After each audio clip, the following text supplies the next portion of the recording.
Stella juge l'incident Verstappen-Piastri à Abu Dhabi au premier virage. La première pensée que j'ai eue après avoir contrôlé le virage 1, c'est que ça m'a semblé inutile. Quand vous avez des équipes qui se battent pour le championnat, c'est le pinacle. C'est le moment de récolter les efforts d'une saison. Ça m'a semblé un peu inutile, mais parfois les adversités vous donnent l'occasion de montrer vos forces.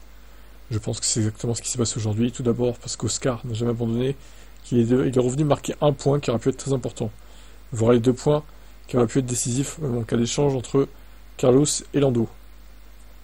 Lando a montré ses forces en livrant un week-end et une course parfaite alors que la pression était sur lui. Il est resté très calme à la radio. Il a considéré certaines options difficiles qu'on lui avait données, comme lorsqu'on lui avons dit est-ce que tu t'arrêterais en cas de voiture de sécurité ou pas pour un nouveau set.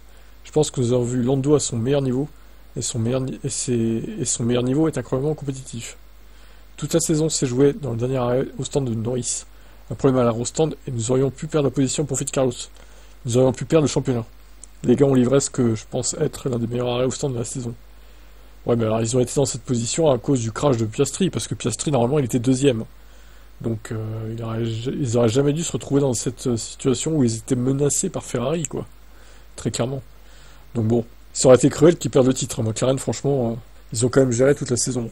Alors en vrai, le titre pour Ferrari n'était pas mérité, parce qu'ils ont quand même été en difficulté une certaine période de la saison, pendant 5-6 courses, après Monaco, là. Et en vrai, c'est pas mérité, parce que McLaren a été plus constant dans ses performances, je dirais. Donc c'est le meilleur qui a gagné le constructeur pour moi. Puis en plus, je suis fan de McLaren, donc voilà quoi. Ça m'arrange aussi qu'il gagne. Je termine. La mentalité, la résilience émotionnelle de toute l'équipe, tout cela a en quelque sorte été l'occasion d'être montré grâce à l'accident survenu dans le premier virage. J'ai hâte de voir Lando et Oscar à venir, avec une voiture compétitive dès la première course. J'espère que ce sera le cas d'ailleurs, dès 2025.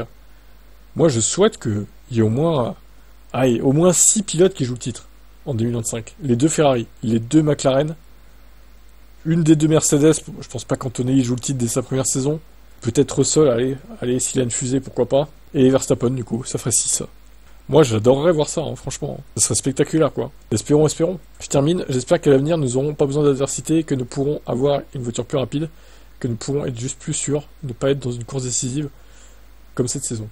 Et on espère que, voilà, ils joueront le titre, évidemment. Les 2 titres, d'ailleurs, dès l'année prochaine aussi. Bon, sur le papier, 2025 à tout pourrait être une saison incroyable. J'espère qu'on ne sera pas déçus. Alors là, imaginez, on revit une saison 2023. Oh, la douche glaciale, quoi. Non, je pense pas que ça arrivera. J'espère pas, hein, franchement. Allez, ciao.